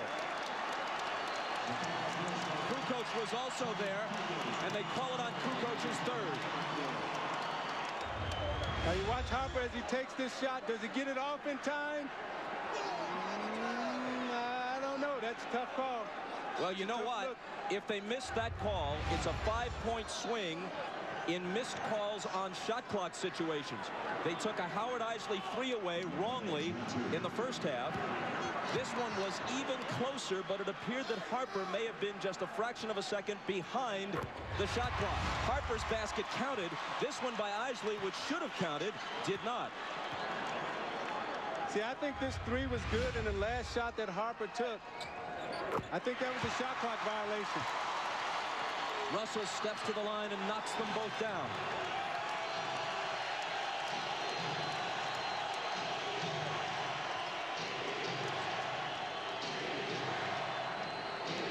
Stockton on Harper. Out to MJ for 3. It's short. Hornacek pegging it ahead to Russell. But Michael, with whatever gas is left in his tank, gets back to pick it off.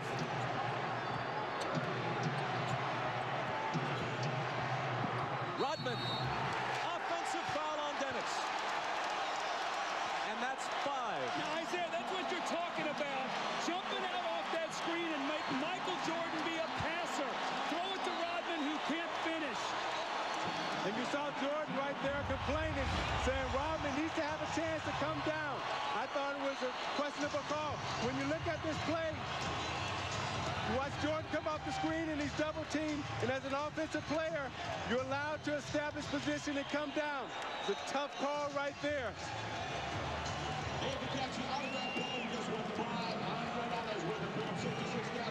Oh no, says Michael.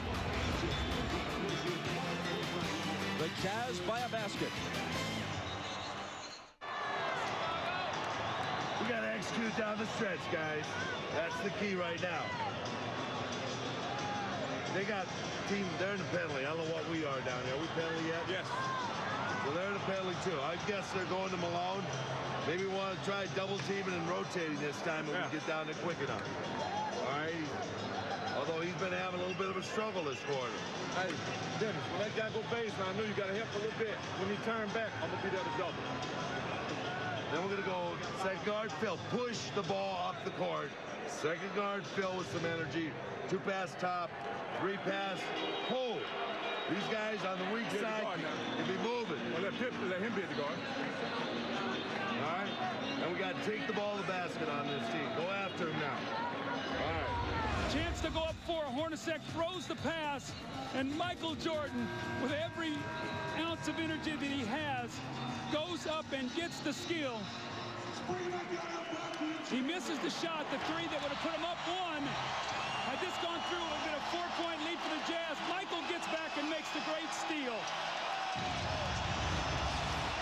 Jordan has 37 points on 13 of 32. 2 of 7 in the fourth.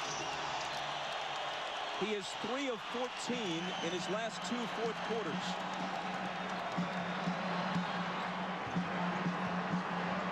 Even Superman apparently gets tired. Malone, lots of room. Got it. That's their pet play. Malone goes over like he's going to the post and screens for Stockton, and he rolls out and hits the huge jump shot.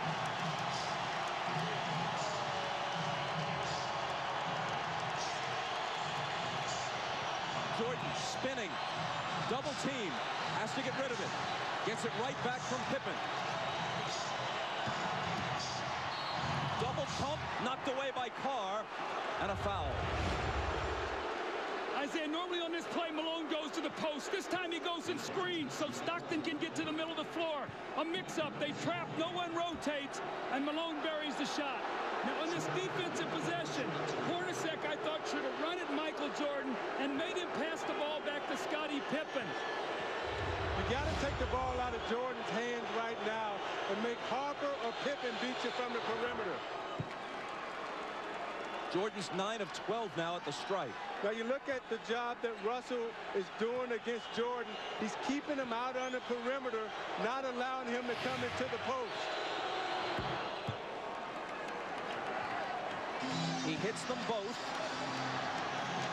making it a 2-point game with exactly 2 minutes to play.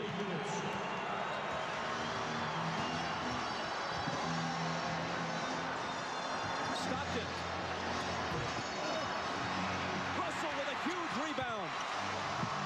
Tried to throw it off Rodman's leg as he was walking a tightrope and couldn't do it. Chicago back looking to tie.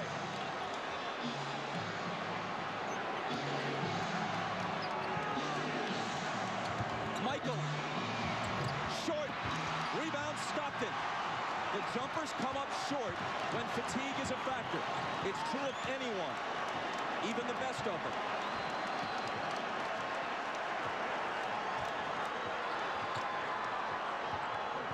Rodman got in front and knocked it loose, but Chicago touched it last. Phil Jackson hot over that call. A minute 14 remaining. Stockton for 3.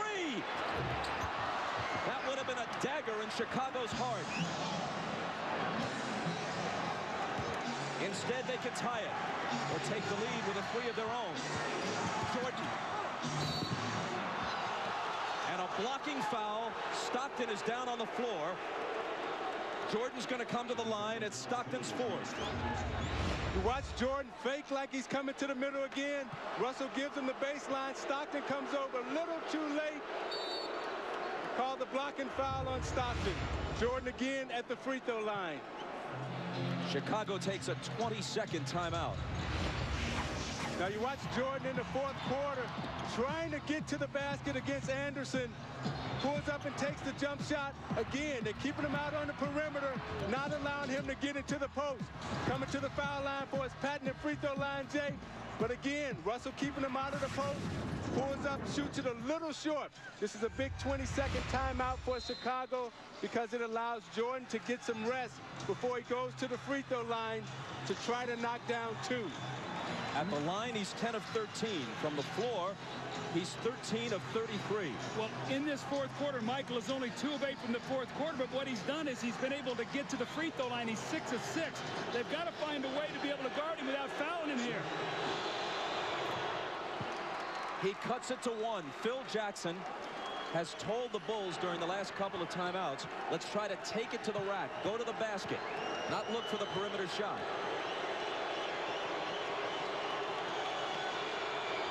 Jordan ties it. Maybe the 20-second timeout was, as much as anything, just to give him a breather to gather himself for the crucial free throws. 50 seconds. Malone. Cross-court Stockton. A 3. It's there!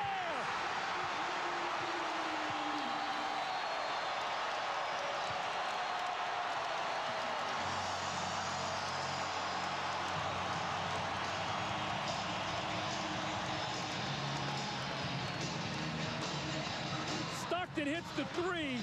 What a huge shot to put his team up 3. Now this is what Karl Malone has to do. He has to find the open man, and Harper runs at him. And normally it's Stockton and Malone. This time it was Malone to Stockton. 10 points for Stockton. At age 36, he's played more NBA playoff games than anyone in history without winning a title. Now the Bulls would like to get 2 for 1 possession here. Try to get a quick score, get to the free throw line to give them 2 opportunities to 1. Pippen into Jordan. Michael working on Russell. Brings them to within 1. They scored within 4 seconds there. That's how quickly that changes now. Now it puts the pressure on the Jazz to score once again. Jordan with 43. Malone is doubled. They swat at it and steal it. Here comes Chicago. 17 seconds.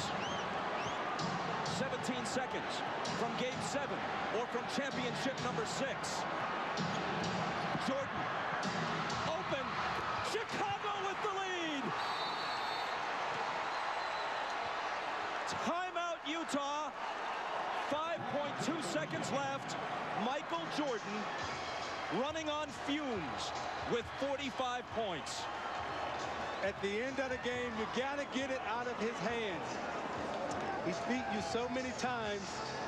You watch Jordan play, Doug, and you know that at the end of the game, he's a killer. This was really the play that hurt Isaiah because they scored so quickly. Michael got in there and scored within 4 seconds. And what happened was Michael doubled back. You're going to see he's in the play. Michael never clears. So Malone doesn't see him. He comes from the blind side and strips him. So 3 crucial plays here by Michael Jordan now as he gets Brian Russell with a quick crossover. Look at Brian Russell slips. And Michael pulls up and buries the shot to give him a 1-point lead. That may have been. Who knows what will unfold in the next several months.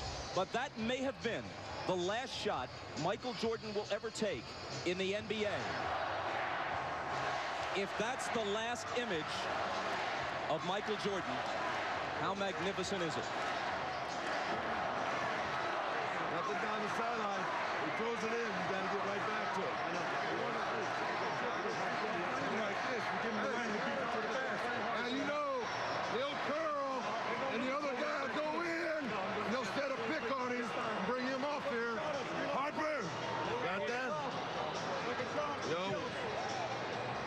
He'll go, Stockton will go in, and he'll come back like that. Get the ball. Houston last year on that last shot. Yeah.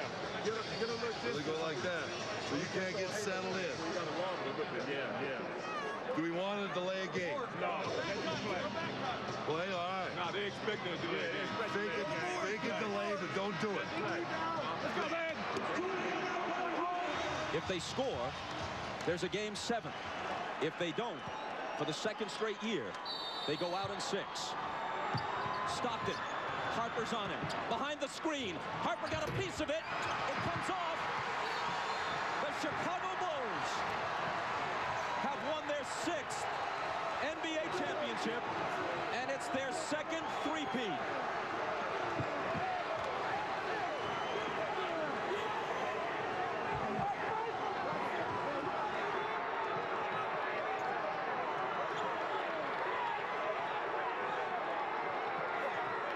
When you lose by this narrow margin, speaking of the Utah Jazz, there are so many things to look back on. But the Howard Isley three that was taken away in the first half will eat at them all summer long.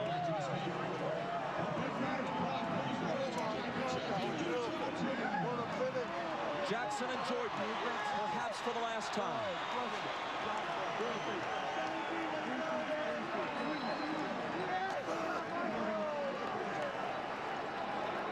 Chicago 87, Utah 86.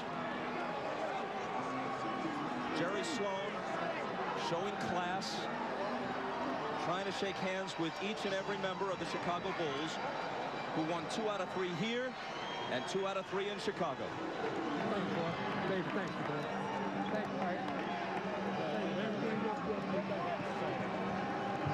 Statistically, especially in terms of shooting percentage, Michael Jordan has had better games. But when you consider at age 35, the games he's played this year, the grinding minutes he's played, and Scottie Pippen being all but incapacitated tonight, and the fact that they're on the road, and the fact that the odds would shift to Utah's favor for a Game 7, yes, MJ rose again.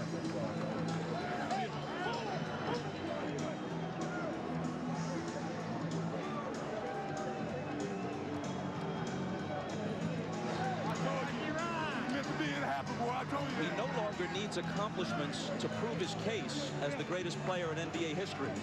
He just adds to it. And if this is the final chapter, what a way to close the book.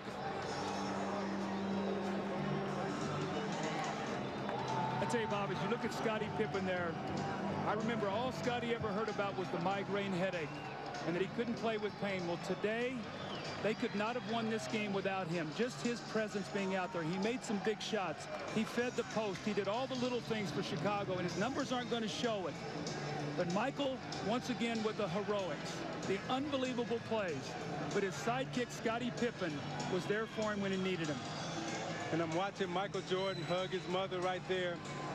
Such a great player, such a great person. Everything that this game is about, the goodness of it, he represents, and what he's done for the game of basketball and for this Chicago Bulls organization. All of us as former athletes are very thankful to 23 in red. Michael Jordan is as great a competitor as sports has ever seen. He also has an uncanny sense of theater. And as he makes his decision, he'll think about the fact that he could not ask for a better punctuation than this. To not only hit the winning basket, but have it be the last shot he takes this season, maybe the last he'll ever take in a Chicago Bulls uniform, to win the game and the championship by a point. You know, Bob, it's interesting about Michael Jordan. He's a guy who has nothing to prove, but lives his life every day as if he has everything to prove. That's something about his greatness. He's an unbelievable athlete. One more look at a shot you'll be seeing hundreds of times if you're a basketball fan. You'll see it dozens of times on the highlight shows tonight. Stockton gets rid of it. It's short. Harper had a hand in his face and maybe even got a small piece of the ball. I thought Stockton had a great look right there. It was a well-executed play. Stockton and Malone. And that's who you want taking your last shot, because he's made so many big shots for Utah. You know, my heart goes out to Stockton and Malone, because those two, more than any other two athletes in this era, really deserve a shot at wearing a championship ring. A shot can hardly come much closer than that without going in. For the celebration, here's Dan Roberts, the PA man. And now, please direct your attention to center court for the presentation of the 1998 NBA Finals MVP and the Larry O'Brien Championship Trophy. It is now time to make the 1998 championship trophy presentation. Joining me up here are the chairman, Jerry Reinsdorf, Vice President Jerry Krause, head coach Phil Jackson. And to make that presentation, here's the commissioner of the NBA, Mr. David Stern. The two best teams in the NBA this season were the Utah Jazz and the Chicago Bulls. These two teams in these finals, wonderfully matched and motivated, treated the world of basketball to NBA basketball at its heart-stopping best. To both teams, thank you. But to the Chicago Bulls, the 1998 NBA champion, and a team for the ages, congratulations to this team, to this organization, to its fans, and to these great players.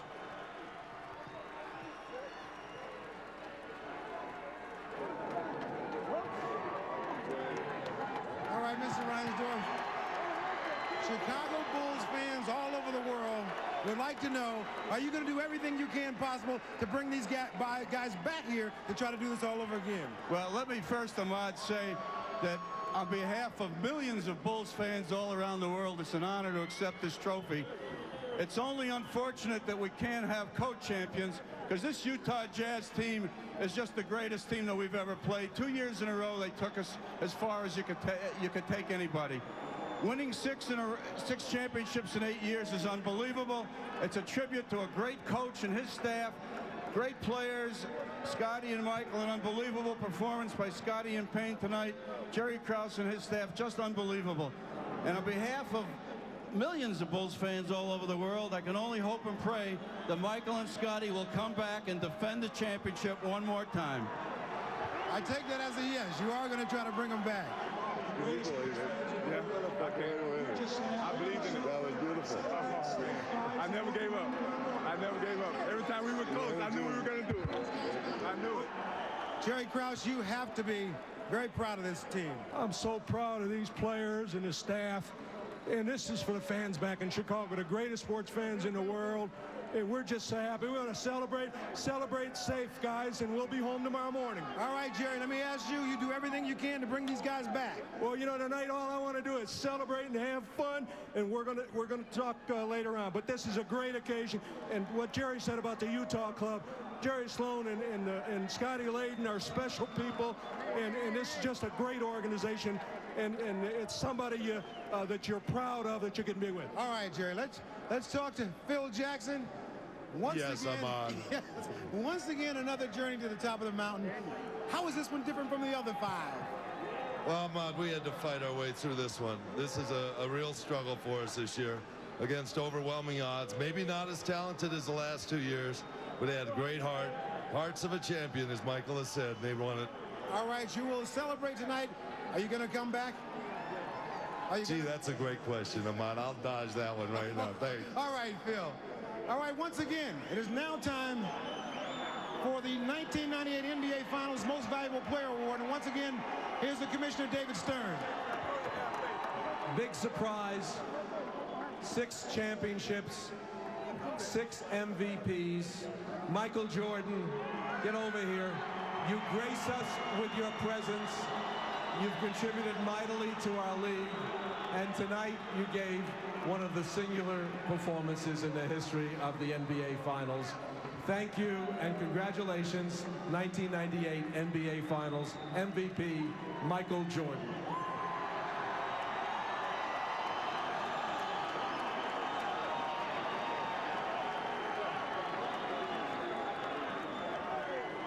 Michael, you have won this award before, but somehow I have the feeling that this one is more special than all of them. Well, let me say hello to my wife and my kids at home, because they desperately wanted to come. I didn't want them to come here today because I wanted to focus on the game, but I wish they were here to help me celebrate. I know they're there cheering, and I can't wait to get home. But to the Utah fans, you guys are a tough bunch to play in front of. You guys came out with a lot of loyalty and respect for your team. You made it really tough for us. We really, after losing Game 5 in Chicago, a couple of us dread coming back to Utah because we had to deal with the fans because of the energy that they bring to the game.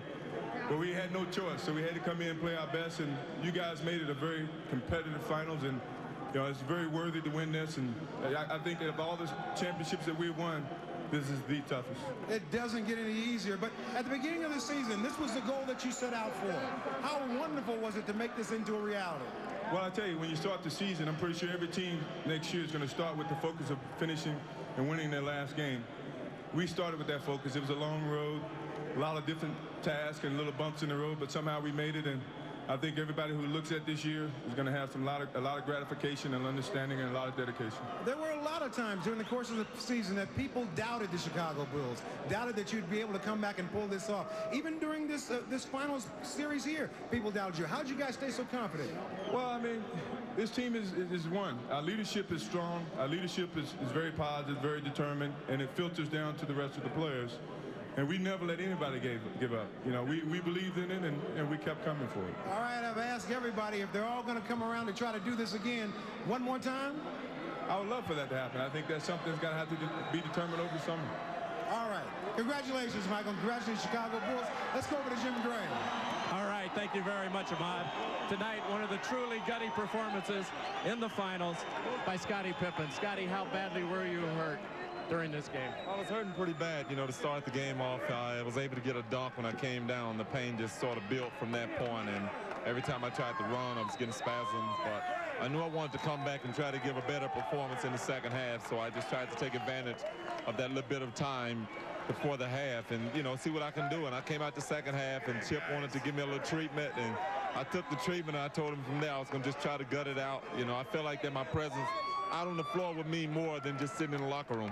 Initially, you didn't think you could come back, and then the miracle happened there at halftime. How much did you revert back to some of the things that had happened to you in the past, and you knew that if you gutted it out this time that it could change all of that?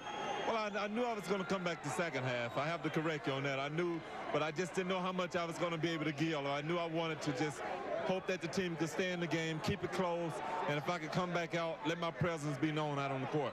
Now, Scottie, you were in tears after the game. Was this your most difficult championship, and why the tears this time? Is it maybe because you feel it's ending? Well, I think they all have brought tears to my eyes, but this was so difficult because, you know, I felt like to some degree without me being out on the court that I was kind of letting the team down, and they understood, but, you know, I wanted to be there. I wanted to be a present.